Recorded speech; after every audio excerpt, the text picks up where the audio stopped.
Hello, everybody. I'm Maria Boynton reporting. My guest today is none other than Michael Blake. You're doing double duty as a New York Assemblyman and as Vice Chair of the Democratic National Committee. So tell us about all those responsibilities. You know, the DNC is focused on getting people elected up and down the ballot. You know, our new vision, every zip code counts, getting Democrats elected from the school board to the White House. So that's why we're in Atlanta, to make sure we get some new Democrats elected up and down the ballot. And in New York, you know, we're trying to make sure we continue to be the beacon of opportunity, criminal justice, economic opportunity, education. That's why we're doing the work, and that's why we're in Atlanta. So in Atlanta, tell me what events you have to attend. You know, we're keynoting the Blue Heart Affair Dinner for Fulton County Democrats. This is a new vision of what we're having. You know, we want people to understand that the DNC is helping on the ground very locally, doing some young professional events in the afternoon, visiting with several of the legislators.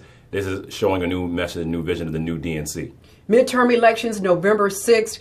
How crucial is it that the Democrats get out there, be seen, be heard, to be successful? We can't just say Trump is bad. We have to tell people we're good.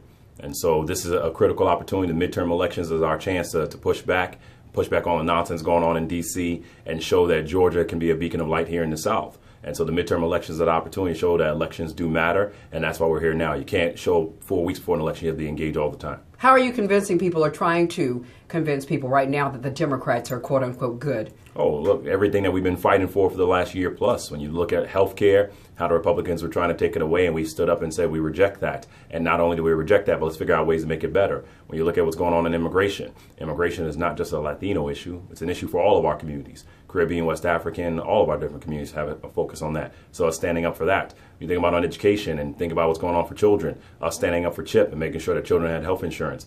We're going to be very clear that the Democrats are fighting for opportunity for all, while the Republicans are fighting for the opportunity for the top 1%.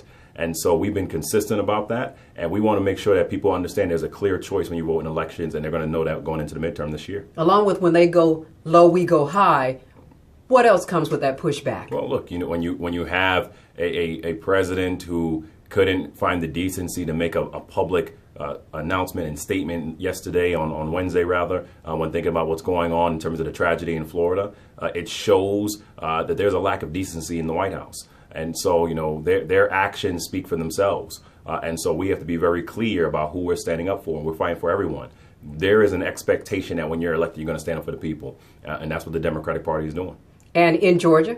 Oh, look, in Georgia, you know, we've had some great success. You think about, for example, Nikema Williams and the work that she's been doing with Planned Parenthood and others so often, and now in the state Senate. You know, Calvin Smyre, who's been a champion for us for years through his work with the National Black Caucus state legislators. You know, we're seeing opportunities here in Georgia. And you look at the midterms, you look at these congressional seats, there's an opportunity to obviously shift the needle and change the game here. You look at what's going on in the gubernatorial races. Obviously, we're all paying attention to what's happening. You know, the DNC can't get involved in primaries, but you make sure the infrastructure is ready. So once the primary is done, you're ready to go.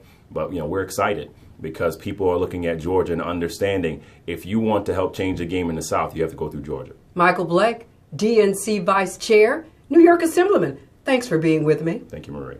I'm Maria Boynton reporting.